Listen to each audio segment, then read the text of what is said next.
Olá, cursistas! Vamos dar sequência à nossa conversa? Novamente, peço que anotem as dúvidas que aparecerem e depois postem no nosso fórum Tira Dúvidas. E para que tenhamos um bom trabalho, ressalto a importância da dedicação de vocês nos estudos. Na aula de hoje, vamos trabalhar os seguintes assuntos: participação política e espaços de representação, democracia e tipologia de participação política, democracia participativa, poder e voto.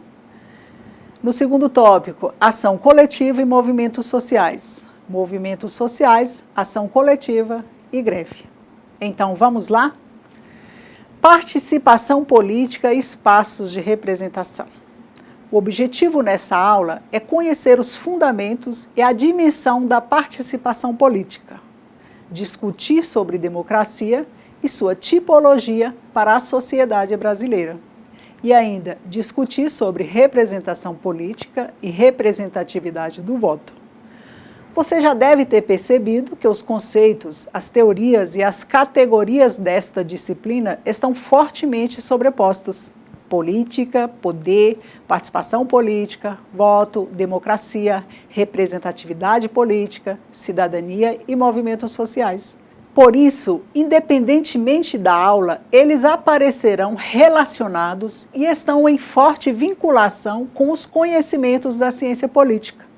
Uma das possibilidades de entendimento destas questões está na concepção moderna de política. E a forma de governo dos estados modernos é a democracia representativa, caracterizado pela existência de poderes autônomos entre si, o executivo, legislativo e o judiciário, organizados numa ordem jurídica instituída, Constituição, leis, etc., e pelo exercício do voto secreto e universal, e ainda pela atuação de partidos políticos.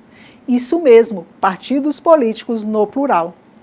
A democracia representativa pressupõe a existência deles, dos partidos políticos, para a realização do processo político e social de gestão do poder instituído. Neste sentido, é possível afirmar que o desenvolvimento dos partidos está vinculado à questão da participação ou ao progressivo aumento da demanda por participação no processo de formação das decisões políticas. É por isso que a participação política parece reduzir-se à escolha dos representantes para os cargos eletivos entre os candidatos de vários partidos.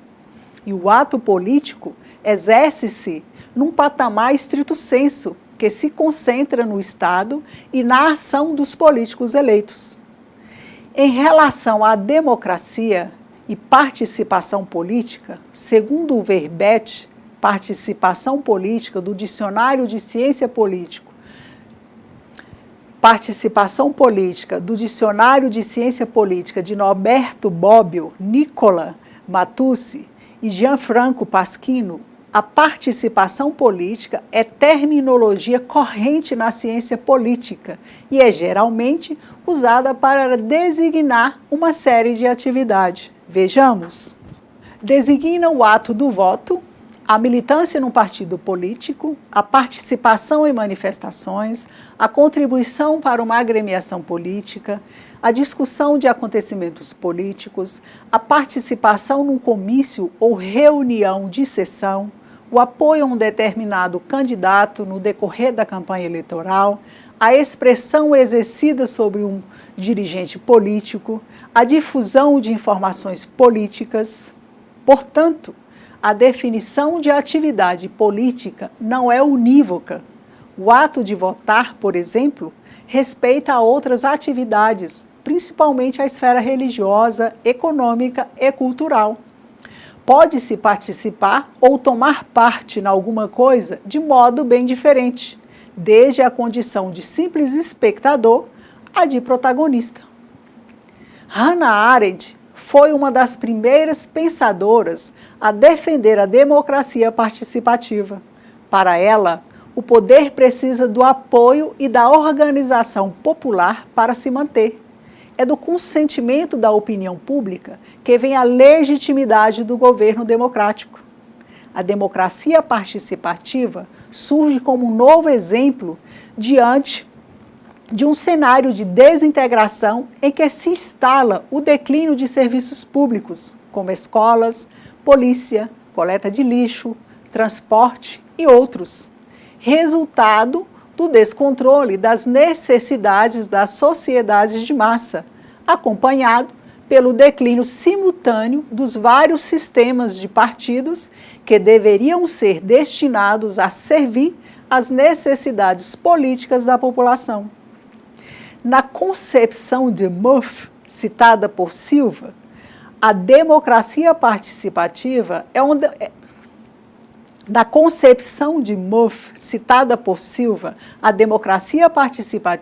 uma democracia radical, capaz de promover o resgate do político, que se dá pelo estabelecimento de novas instituições abertas ao pluralismo. A política da democracia radical representa o aprofundamento do projeto democrático da modernidade, em que é necessário um novo tipo de articulação entre o universal e o particular. Segundo Chantal Mouffe, a luta pela democracia no espaço estatal é insuficiente e que, portanto, precisa ser exercitada para além da esfera estatal. Para isso, novas formas de participação política devem ser implantadas, levando em conta as amplitudes e especificidades das lutas democráticas atuais em torno do gênero, da raça, da classe, do sexo, do ambiente e de outros fatores. De acordo com Silva, essa concepção de democracia radical e plural reconhece a existência permanente do conflito e do antagonismo, e a restauração do valor da participação política é o valor que vai garantir o ressurgimento do espaço público. Entretanto, esse modelo de democracia não deve ser confundido com uma manifestação do desdobramento da história das lutas de classe ou das lutas pela formação de classes. Ela não acarreta necessariamente desterritorialização, mas a construção de decisões a partir de baixo, fábricas, escritórios e bairros ou comunidades não agrupadas por um critério. De acordo com Stanley, o termo radical implica uma concepção de democracia que ultrapassa as formas parlamentares, ainda que inclua também a noção de governo representativo. Para esse autor, o socialismo deve ser entendido como uma extensão da revolução democrática e, para os democratas radicais, a propriedade social, o Estado e o sistema legislativo já não são vistos como formas transitórias para uma ordem superior especificada pela história, e sim como elementos importantes de uma formação social plural, na qual os movimentos sociais têm papel crucial e independente. Na mesma linha de pensamento, Laclau e Mouffe afirmam que a democracia radical supõe uma dimensão socialista, mas, para os autores, não se pode abandonar os objetivos do socialismo, que devem ser concebidos como uma dimensão da luta pelo aprofundamento da democracia. Em relação à democracia participativa e poder popular, a Constituição Federal de 1988 garante a participação direta do cidadão e da cidadã para propor leis. Em seu artigo 61, parágrafo 2º, a Constituição Federal apresenta textualmente: a iniciativa popular pode ser exercida pela apresentação à Câmara dos Deputados de projeto de lei subscrito por, no mínimo, 1% do eleitorado nacional, distribuído pelo menos por 5 estados, com não menos de 0,3% dos eleitores de cada um deles. A sociedade civil organizada já empreendeu ações neste sentido. Para Silva, 2008, a sociedade civil trata-se de uma instância social caracterizada por ações individuais e coletivas que se articulam em segmentos organizados em função de linhas de ação. O seu sentido refere-se ao locus de produção de pensamentos e ações que surgem da articulação e dinâmica de manifestações organizadas, espontâneas, esporádicas ou mais regulares de sujeitos isolados e coletivos da sociedade, cuja referencialidade esteja na política e na participação, e não no utilitarismo e oportunismo das forças econômicas e comerciais. Como exemplo de iniciativa popular, podemos citar a iniciativa promovida por mais de 5 dezenas de organizações e entidades dessa sociedade, entre sindicatos, associações, pastorais, ONGs, movimentos sociais, religiosos, dentre outros, para um projeto de combate à corrupção eleitoral. Após 2 anos e meio de muita mobilização popular e coleta de mais de 1 milhão de assinaturas, como fruto dessa iniciativa, a Lei nº 8.840 foi aprovada pelo Congresso Nacional e sancionada pelo Presidente da República, tornando-se o primeiro projeto de iniciativa popular aprovado pelo Congresso Nacional desde que esse instrumento foi criado pela Constituição de 1988, que você pode conferir a história na referência indicada em seu material didático. O Movimento de Combate à Corrupção lançou outra proposta de iniciativa popular intitulada Campanha Ficha Limpa, que pretende criar novos casos de inelegibilidade baseados na vida pregressa do candidato. Seu objetivo é aumentar as situações que impeçam o registro de uma candidatura, que inclua pessoas condenadas em primeira ou única instância ou com denúncia recebida por tribunal em virtude de crimes graves como racismo, homicídio, estupro, tráfico de drogas e desvio de verbas públicas. Pela proposta, estas pessoas devem ser preventivamente afastadas das eleições até que se resolvam os problemas com a justiça criminal. Os parlamentares que renunciaram ao cargo para evitar a abertura de processo por quebra de decoro parlamentar e fugir da cassação do mandato, e as pessoas condenadas em representações por compra de votos ou uso eleitoral da máquina administrativa. O projeto de lei de iniciativa popular visa ainda estender o período que impede a candidatura, que passaria a ser de 8 anos, e tornar mais rápidos os processos judiciais sobre abuso de poder nas eleições, fazendo com que as decisões sejam executadas imediatamente, mesmo que lhes caibam recursos. Vimos nesta aula, então, que a participação política assume formas variadas em nossa sociedade e fortalece a democracia participativa. Vamos ao nosso segundo assunto? Ação coletiva e movimentos sociais. Nossa proposta é analisar conceitualmente os movimentos sociais a partir de uma interpretação sociológica e conhecer canais de participação e ação coletiva na sociedade brasileira. Depois de estudarmos sobre política, poder, democracia e participação política, discutiremos nesta aula sobre canais efetivos para que esta participação ocorra. Quais são os canais legítimos de participação política? Como entender os movimentos sociais?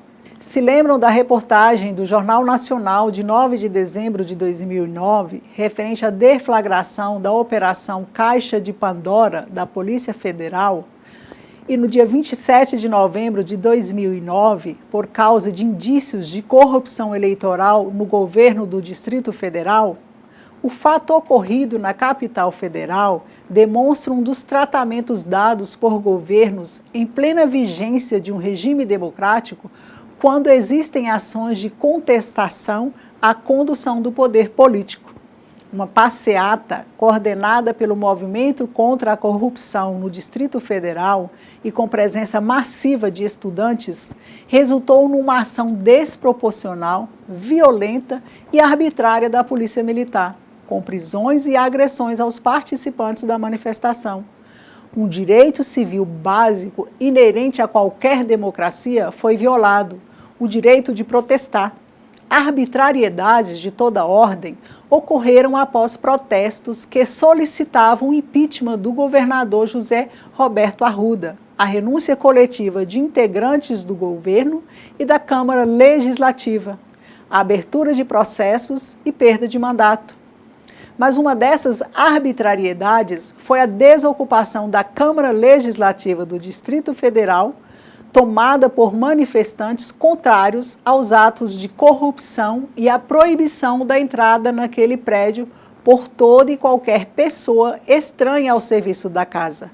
Em tese, a decisão judicial da primeira vara da Fazenda Pública do Distrito Federal, que determinou a desocupação imediata das instalações da Câmara Legislativa, onde nenhum cidadão poderia ter acesso à casa, considerada a Casa do Povo.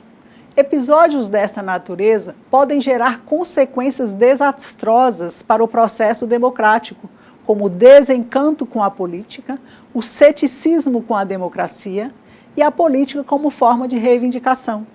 Os atos de protesto acima demonstram uma crença nítida na política e no voto, porque a maior intenção era obter o apoio popular para a legítima pauta de reivindicações, apontada acima, e todas elas têm previsão legal e constitucional.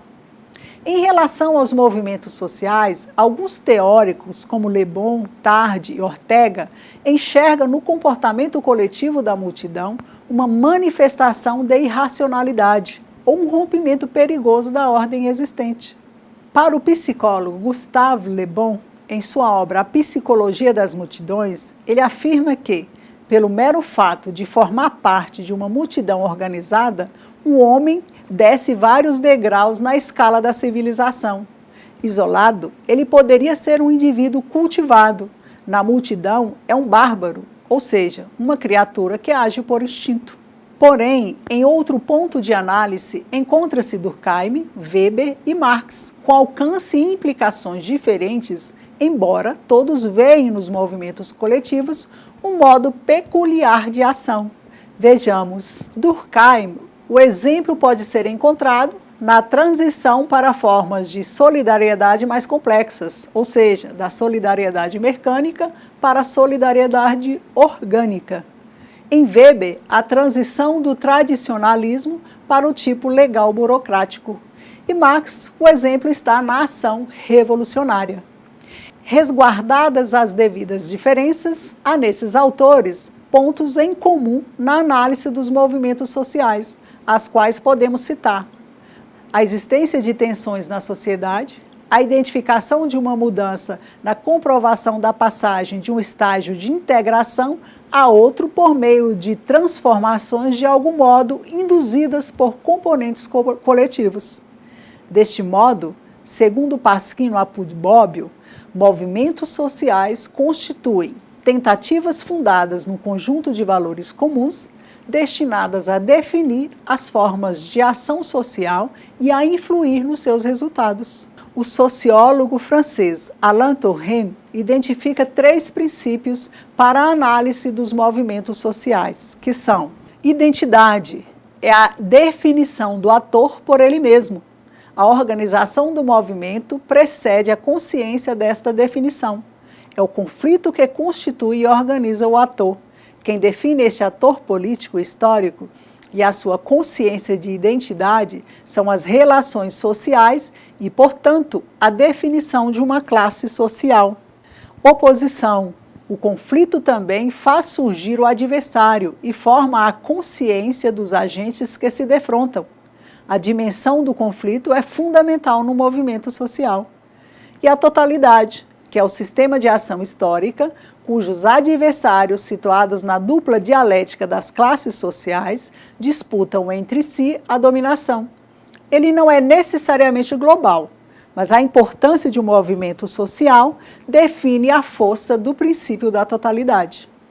Segundo Touraine, o movimento social não pode ser analisado fora do campo da historicidade na qual ele se forma. Porém, o objeto da análise sociológica não pode ser o próprio movimento social, deve ser o campo de ação histórica do qual o movimento social é um dos atores. A partir de 1960, evidencia-se um conjunto de movimentos sociais que não estavam necessariamente centrados nas contradições do mundo do trabalho. Como exemplo, podemos citar as relações de gênero, o movimento estudantil, a questão ambiental, os temas étnicos, a luta pela democracia, dentre outros, que conceberam a pauta de reivindicações e bandeiras de lutas de vários movimentos mundo afora.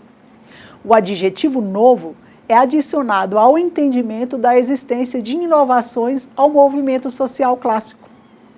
Dentro da perspectiva marxista, o movimento operário surgiu no século XIX para representar a organização da classe trabalhadora em sindicatos e partidos, empenhados na transformação das relações capitalistas de produção. Marx atribuiu à classe operária não só o interesse, mas também a capacidade de transformar a sociedade capitalista por meio da ação revolucionária. Na análise de Boaventura de Souza Santos, a divisão da sociedade em classes com interesses antagônicos constitui um dos patrimônios da sociologia contemporânea. Entretanto, reconhece que os termos desta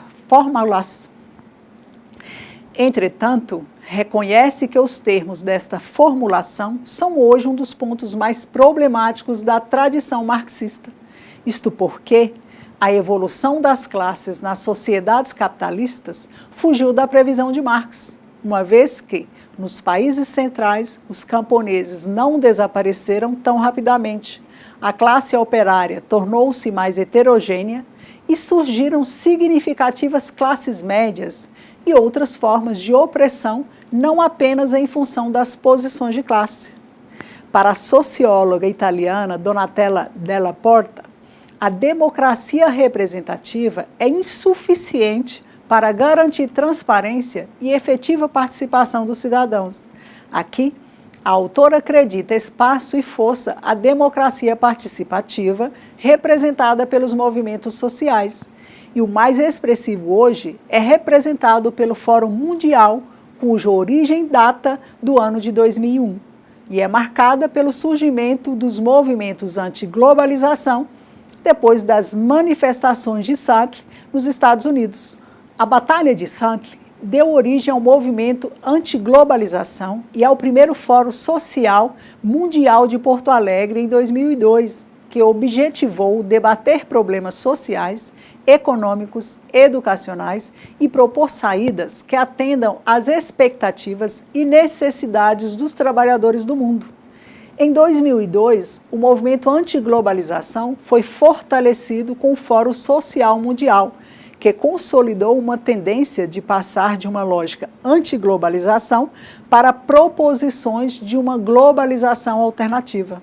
Para Boaventura, os novos movimentos sociais não podem ser explicados por uma teoria unitária, dado as diferenças em termos de objetivos, de ideologia e de base social entre os novos movimentos sociais dos países centrais e os da América Latina. No caso da América Latina, segundo ele, não há movimentos sociais puros ou claramente definidos, dada a multidimensionalidade das relações sociais e dos próprios sentidos da ação coletiva.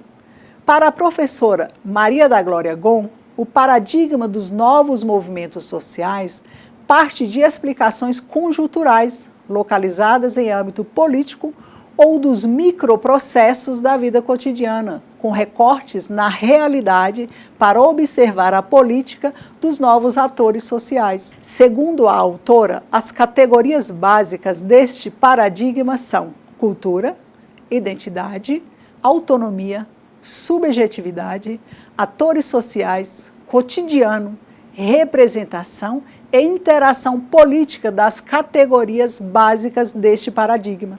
Gon não considera os novos movimentos sociais como algo realmente novo, mas uma reconstrução baseada em orientações teóricas já existentes, como a teoria da ação social e suas matrizes básicas, weberiana e durkheimiana, e a parsoniana contemporânea, e também inspirada nos neomarxistas. Em uma definição básica, greve é uma interrupção provisória do trabalho que se manifesta pela decisão de um grupo de trabalhadores com o objetivo de almejarem o atendimento de suas reivindicações específicas no âmbito da empresa, ou ainda, de forma geral, envolvendo interesses da população. De acordo com o sociólogo Antônio David Catani e da socióloga Lorena Rosman, vejamos. Para eles, a greve é uma ação coletiva distinta das ações ou protestos individuais, dos atos de sabotagem ou do absenteísmo, mesmo quando envolvem grupos de trabalhadores.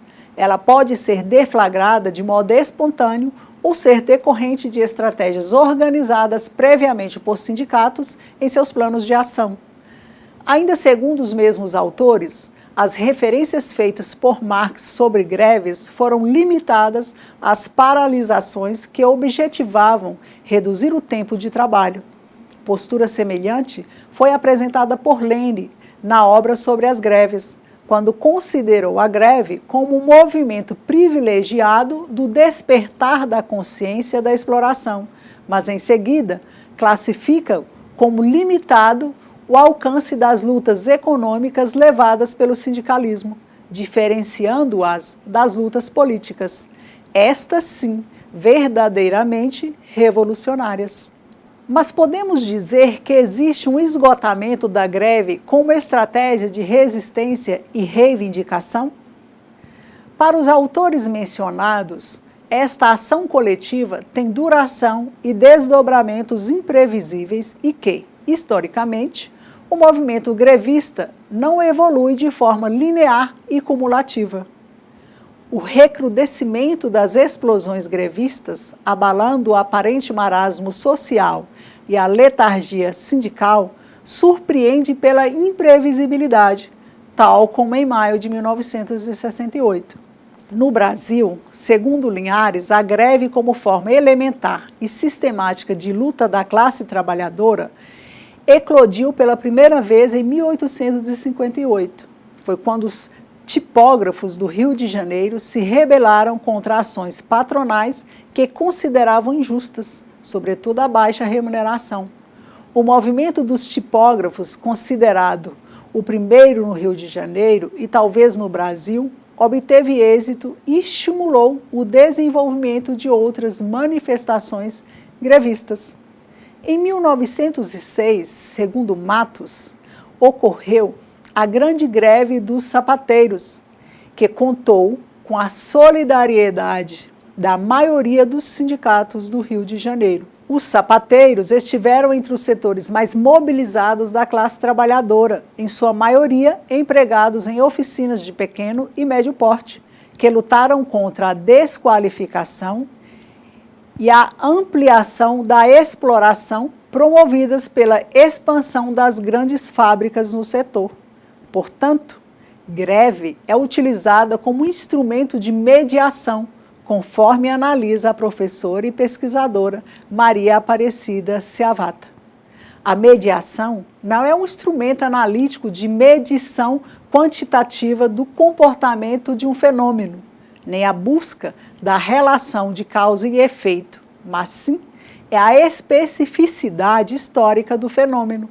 A mediação situa-se no campo dos objetos problematizados nas suas múltiplas relações no tempo e no espaço, sob a ação dos sujeitos sociais. Neste sentido, segundo a autora, o conceito de mediação não se aplica apenas aos processos materiais, mas também aos fenômenos culturais e políticos. Sua especificidade não está no conteúdo da mediação, mas no processo articulado de um conjunto de relações que se estabelecem nos diversos níveis da vida humana. Para Carlos Cury, o conceito de mediação é um elemento rico para entender a essência do fenômeno, sair da aparência, a pseudo-concreticidade e chegar ao concreto.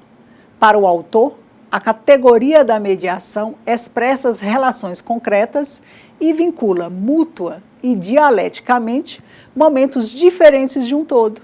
Neste todo, Os fenômenos ou o conjunto de fenômenos que o constituem não são blocos irredutíveis que se oponham absolutamente, em cuja descontinuidade a passagem de um ao outro se faça através de saltos mecânicos.